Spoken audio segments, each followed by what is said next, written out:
장대장 TV 시청자 여러분 안녕하십니까? 장대장입니다. 참 요즘에 이 부동산에 대한 이 문제가 사실 심각하죠. 이 자금의 흐름이 주식으로 갔다 이제는 뭐 비트코인. 야, 이 비트코인이 하루 이 거래 규모가 50조 원 정도 된다고 합니다. 주식은 얼마나 될까요? 주식은 한 33조, 2조. 올 1분기 뭐 1, 2, 3월 달 1분기 평균 월 거래량을 보니까 33조인데 참 비트코인이 앞섰습니다. 근데 중요한 것은 역시나 주식이나 비트코인을 벌어도 결국에는 부동산이라는 거죠. 그래서 이 부동산이 아주 중요하고 우리가 눈여겨봐야 되는데, 자, 이 최근에 9억 로또 아파트, 자, 그러니까 9억 정도의 시세 차익이 예상되는 지금 현재가로, 주변 시세 대비해서 분양가가 굉장히 저렴한 건데, 근데 이것도 한번 해볼 만한 이 특별공급이나 이런 쪽에 해볼 만한 사람도 포기하는 사람이 속출하고 있다. 야, 이거 왜 포기를 할까요? 거기에 대해서 한번 알아보도록 하겠습니다. 또 이 포기하는 거, 그러니까 이 부동산에서 일어나는 많은 일들을 알아야 여러분들이 어떤 전략을 가지고 언제 어떻게 매수를 할 것인지, 그 부분에 대해서 한번 보도록 하겠습니다. 자, 9억 로또 아파트는 뭐합니까? 청약 포기 선언하는 이유. 자, 분양가가 4, 5억대입니다. 동탄 2신도시의 동탄 디에트르라는 아파트인데, 지금 이미 이제 오늘 뭐 특별 공급을 시작으로 일반 공급이나 이제 계속 이어지는데, 시세 대비해서 8, 9억 차이, 전매 제한 10년. 그러니까 10년 동안 팔 수가 없죠. 입주 시에 15억이 넘어가면, 우리가 그 투기과열지의 아파트가 15억 넘어가면 어떻습니까? 대출이 안 되죠. 그런 문제. 자, 그럼 조금 뭐 이게 정리를 해보자면, 이 아파트의 간략한 일정 또는 뭐 여러 가지 이 핵심 요소들을 한번 살펴보도록 하겠습니다. 자, 이 특별 공급이 5월 10일, 1순위, 2순위가 11월 12일, 뭐 기타 지역들이 있고요. 자, 이게 이제 민영이고, 전용 84제곱미터가 일반 공급이 있고 특별 공급이 있고요. 이 총 세대수가 531세대인데, 이게 이제 특별 공급에 대한 내용, 이건 확인해 보시죠. 이게 지금 중요한 건 아니고요. 전매 제한은 10년간. 자, 이렇게 전용 84제곱미터가 4억 4천에서 4억 8천. B타입은 3억 8천에서 4억 4천. 주변에 동탄역의 시범 아파트, 제가 방송에서 몇 번 말씀을 드렸지만 대장주라고 할 수 있는 그런 아파트들이 이 37, 8평형, 좀 30평형대 치고 좀 면적이 큽니다만, 그게 지금 13.5, 14억.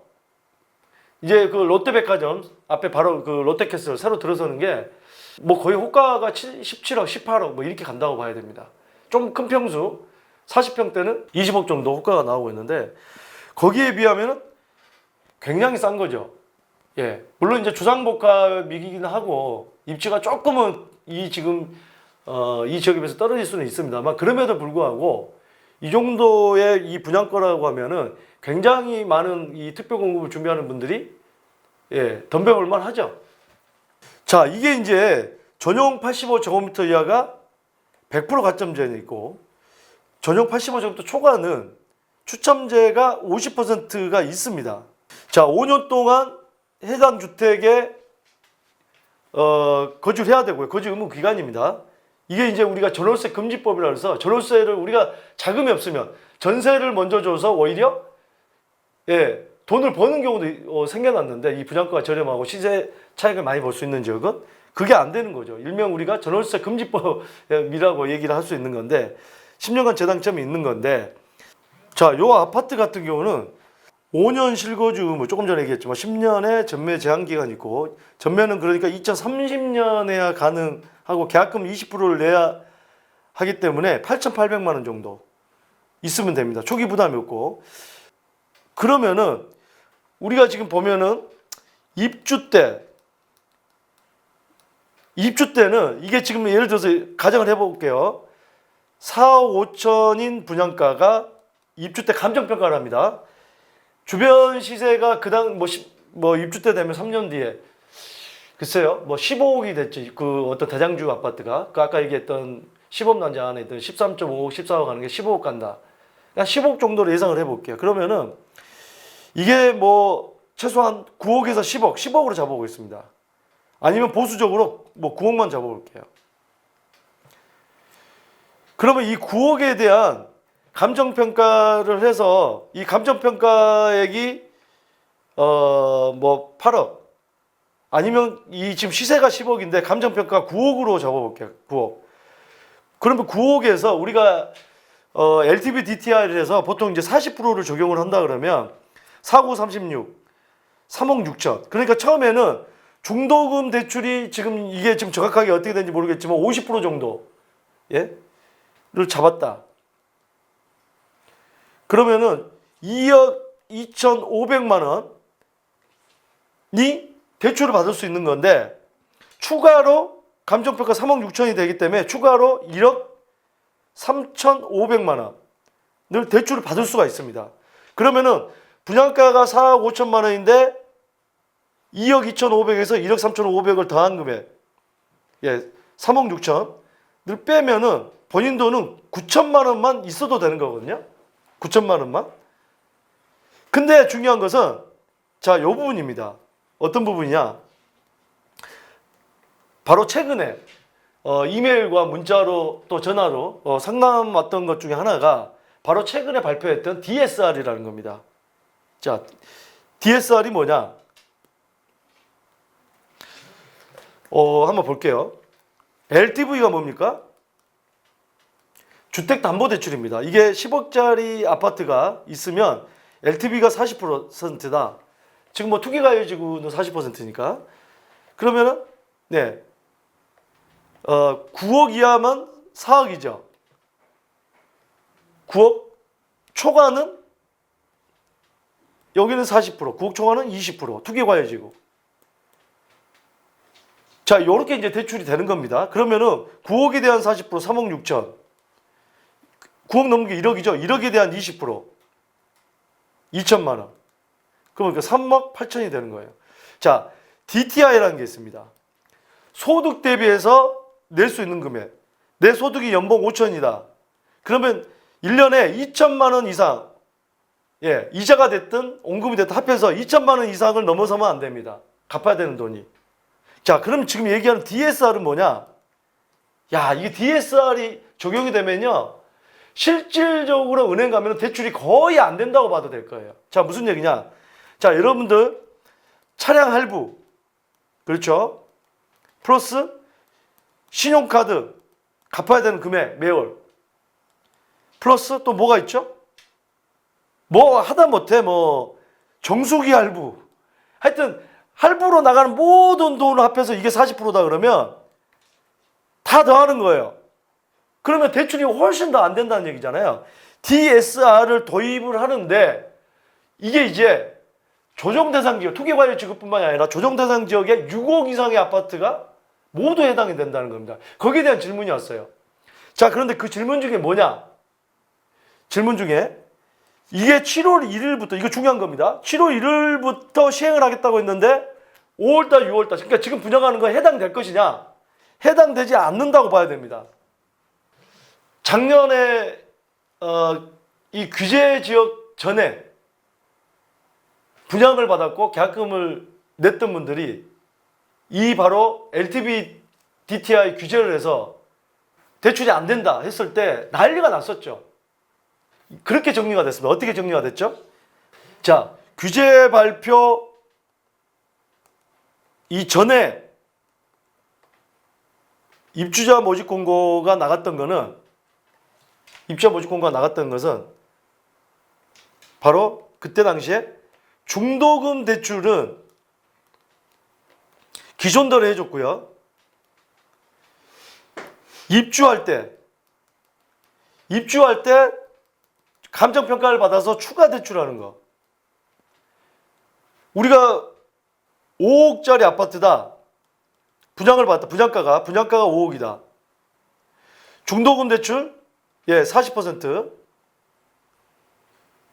그러면은 2억에 대해서 중도금 대출을 해줬고요. 입주자 모집 때 이게 시세가 주변에 10억인데 감정평가가 뭐 8억이 나왔다. 8억에 대해서 다시 40%면 3억 2천이기 때문에 2억에서 3억 2천이니까 1억 2천을 원래는 더 해줘야 되는데 요거는 안 해줬다. 자, 그런 적이 있기 때문에 중도금 대출은 문제가 없을 것이다. 자, 신문기사를 한번 계속 보겠습니다. 자, 대출이 안 될 수도 특공 조건만 날릴까봐. 그게 지금 애매하다는 거예요. 이거 지금 분양을 받고 어려운 건데, 특별공급에 평생에 한 번 할 수 있는 건데, 됐어요. 됐는데, 나중에 이 DSR을 쪼여서 대출이 안 나와버리면 이거 돈 날리는 거거든요. 이 특별공급 기회 날리는 거거든요. 그래서 이 포기하는 경우가 속출한다. 자, 총무세 원리금 상환 비율 DSR 한도 초과와 입주 시 시세가 15억이 넘으면, 자, 만약에 하나 정말 재수가 좋은 거죠. 15억이 넘으면. 이 5억도 안 되는 아파트 15억이 넘으면 정말 좋은 건데, 뭡니까? 투기과열지구의 15억 이상의 아파트 대출은 아예 안 돼버린 거예요. 현금 다 가져와야 됩니다. 이게 좀 너무 많이 올라도 또 문제예요. 문제. 그 얘기인데, 이걸 지금 우려하는 거예요.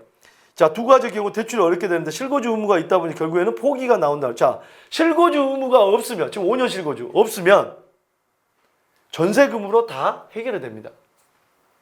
전세입자 받아서. 이게 안 되지 않습니까? 그러니까 이게 정부에서는 물론 그런 걸 다 막으려고 한 거죠. 그래서 이 전 재산인 계약금도 날리고 평생 한 번뿐이 특별공급 기회도 놓칠 수 있다. 여기도 보세요. 7월부터 쪼그라든 주택담보대출. 거기에 대한 내용이 나오고 있습니다. 그렇기 때문에 2021년 7월, 그러니까 올해, 이게 이제 DSR이 규제 지역에서 시세 7억 원 아파트 구입할 때 연소득 5천만 원인 사람이, 기존에 5천만 원 한도 마이너스 통장 대출이 있는 사람이 지금 현재는 40%. 그러니까 지금 DSR 적용을 받지 않습니다. LTV 최대 한도도 자 40%. 그런데 7월 1일 이후에는 자 DSR이 적용이 되고, 이 기존 마이너스 통장 DSR 산정도 10년에서 7년. 자, 무슨 얘기냐? 10년에 나눠서 내야 되면 그 액수가 매월 내야 되는 게 적겠죠. 근데 7년에 내야 된다. 축소해버린다. 그러면 양이 많아지는 거야. 내야 되는 양이. 그러면 뭡니까? 아까 얘기했지만 갚아야 될 양이 많아지면은 대출이 그만큼 덜 해주는 거죠. 대출을. 자, 2022년 내년 7월에는 이거 7년을 갖다 5년으로 축소해버려요. 마이너스 통장 같은 거를. 그러면 더 많아지고요. 한 달에 내야 되는 금액을. 10년짜리가 7년이 되고 5년이 되면은 점점 많아지기 때문에 대출이 더 안 된다는 얘기예요. 아까 얘기했죠. DSR 한도. 자기가 갚아야 될 한도. 그러니까 굉장히 집 사기 어려워지는 거죠. 자, 그래서 아까 제가 얘기했지만 이미 입주자 모집 공고 아파트는 DSR 규제 적용 안 될 수도 있다.